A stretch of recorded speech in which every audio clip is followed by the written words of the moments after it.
What's up, everybody? Hunt Fit Ted here. I'm playing around with some gear, breaking in my new First Light 5-panel hat. What do you guys think of that? What do you think? It's kind of like a short brim.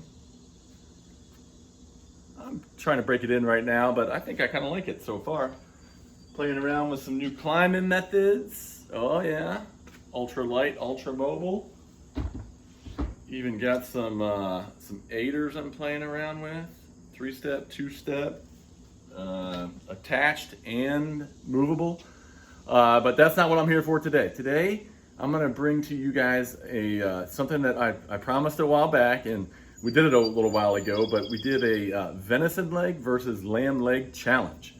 I was able to get several people to test it and try it and get their feedback. And listen, we're not trying to declare a winner here or anything, just wanted to highlight some of the differences. And I tried to keep it as close as possible with the cooking style and the seasonings and such, and just to highlight the different flavors of the meat. And it turned out really well. I think you'll really enjoy the video. Both the venison leg and the lamb leg were excellent, of course. And there were some unique aspects of it as well. Like the lamb leg is not just some lamb leg that you're going to go to the grocery store and get. My brother, shout out to Jarrod over at Bright Life Farms. Follow them on Instagram.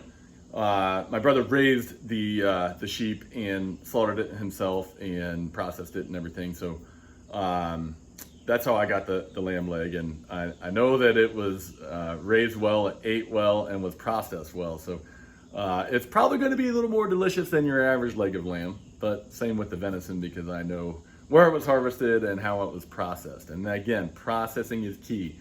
For anybody that says they don't like venison, I challenge you to come to my house and try it, because you will like it. It's all about the processing. When people talk about how their venison tastes gamey or whatever, I immediately think and know that it has not been processed properly. It didn't age at the proper temperatures or something along those lines that just makes it not taste good. Other than that, there's no reason why venison doesn't taste absolutely delicious. So just always keep that in mind. And we've always got an open invite here at the Bright Hacienda if you want to come try my venison. So again, today we're kind of going to talk about the differences between the lamb. I hope you enjoy the different experiences. My niece Piper, she was the tough one. But that's exactly how I would have rated those as well. Her and I agreed on it, although I didn't quantify it. So at any rate, I hope you enjoyed this video, and more to come. Got several other videos queued up, and got to find the time to get them out there. Here's the buck that the shoulder came off of that I cooked and compared to the lamb. This was a Missouri public land buck killed in early December, post-rut. He was ran down and pretty thin. For any of these types of meats, you can't hardly beat the trifecta of salt, pepper, and garlic powder. I may add a few various other seasonings, but that's definitely the cornerstone. All right, welcome to the Bright Kitchen, everybody. Got a little bit of a cook-off challenge tonight. We are going to grill / smoke / fire a leg of lamb, front leg, and a venison front shoulder. So we are gonna grill / smoke these things and see what kind of comparison we can get. They are seasoned similarly. I rubbed them both down with olive oil. You can probably see the smoke starting to billow out the window, and we're gonna throw these dudes on there for a few hours, and we're going to shoot more for a medium rare on the fatter leg of lamb, and more for a longer cooked medium on the venison leg. So I should have probably put the venison leg on first, but I'm not going to worry about that at this point. We've got some guests coming over tonight, and so I'm really excited to see here what this challenge, what the meat says, what everybody says their opinions are. Speaking of which, if you have not seen my groundhog video, it's a must-see. We were really surprised at just how delicious that groundhog is. Kind of came up with a little bit of a rhyme here. How much woodchuck could a man eat if the woodchuck did taste good? And I gotta tell you, woodchuck tastes absolutely fantastic. If you've never eaten groundhog, I highly recommend it. and check out my video, which will be dropping probably tomorrow morning. Stay tuned.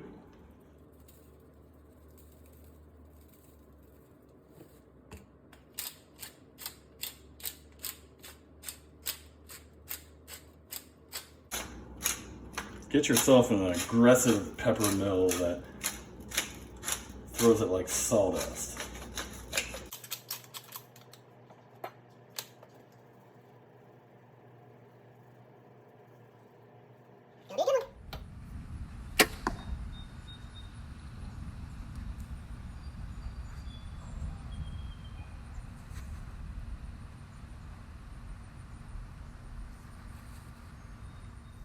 Hey, here we are 2 hours later, and I've been using a combination of lump charcoal, hickory wood, and cherry wood.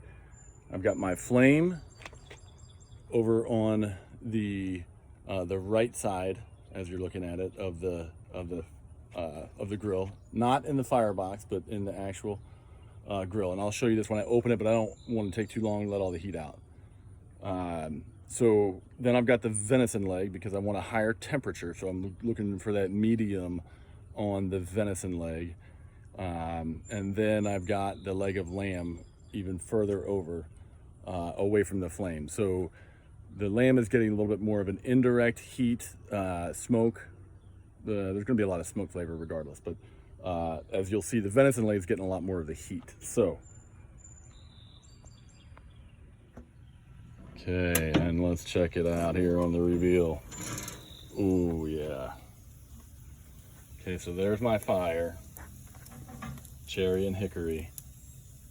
Nice smoke ring here. You can see even this lamb that's further away is getting that nice smoke color. Venison leg is getting pretty close to being done. Of course, always check the internal temperature. Some good old smoked baked potatoes. I like to get them wet on the outside and coat them in kosher salt or sea salt. Once that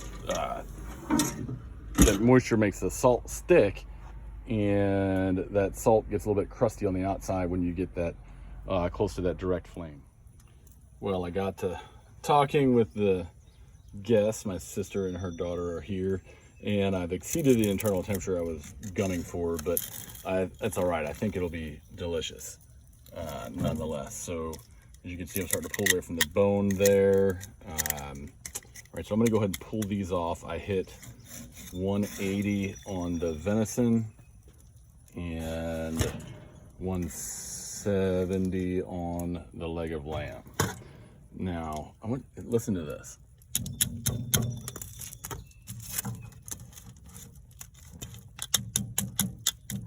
You can hear that crust. When you just let those suckers get that salt on the outside, and then keep them close to that high temperature, or if you're doing it in the oven, just put it on like 500, and that salt will get that outer crusty edge on there. Oh, it's so good.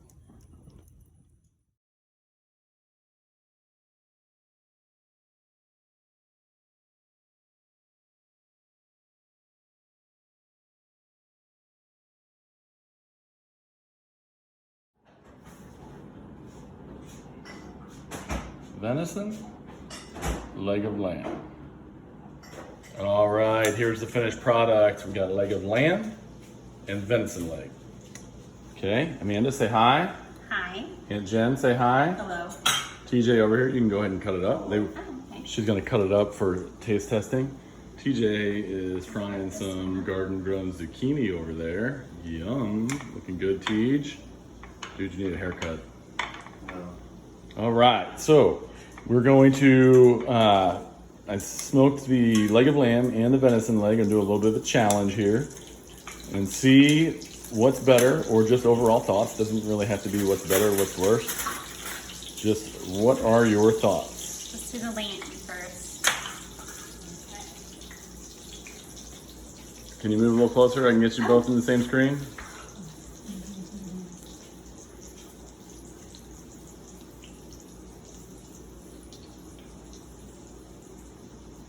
Leg of lamb first. Excellent. That was really, really good. And before I even try the venison, I'm gonna say the lamb, but I'll try the venison. Yeah. Okay, next up, venison. Cleanse my palate. Should have done that. Rookie mistake.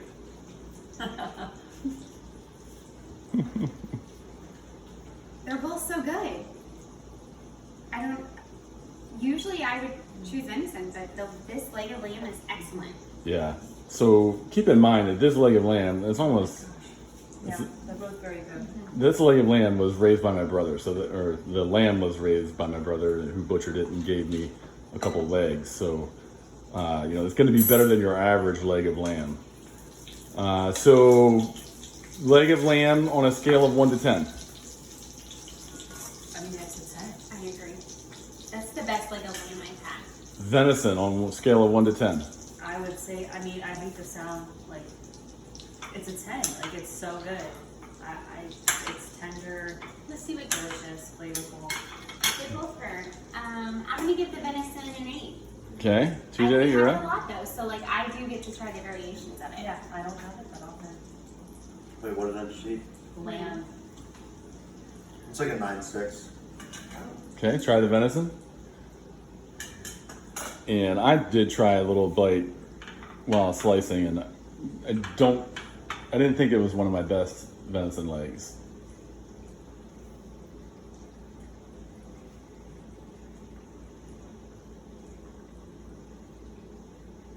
It's like an 8.4. Oh. Lamb is better? Yeah. All right, there you have it. Well, let me. Here, you want me to take over? Yeah, please.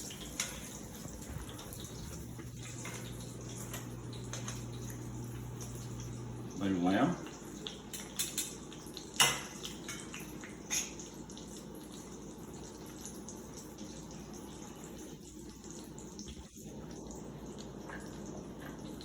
It's Jen's. Delicious. I know. He's empty. I just need that. All right, and the venison.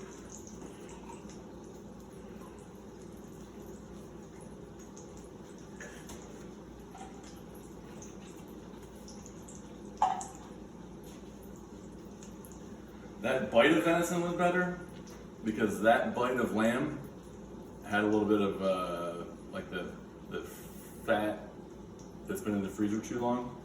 Because the fat's the first thing that goes bad when you're in the freezer for too long. So it had a little bit of that, I don't want to say freezer burn, but it had a little bit of that type of taste to it. And the venison did not.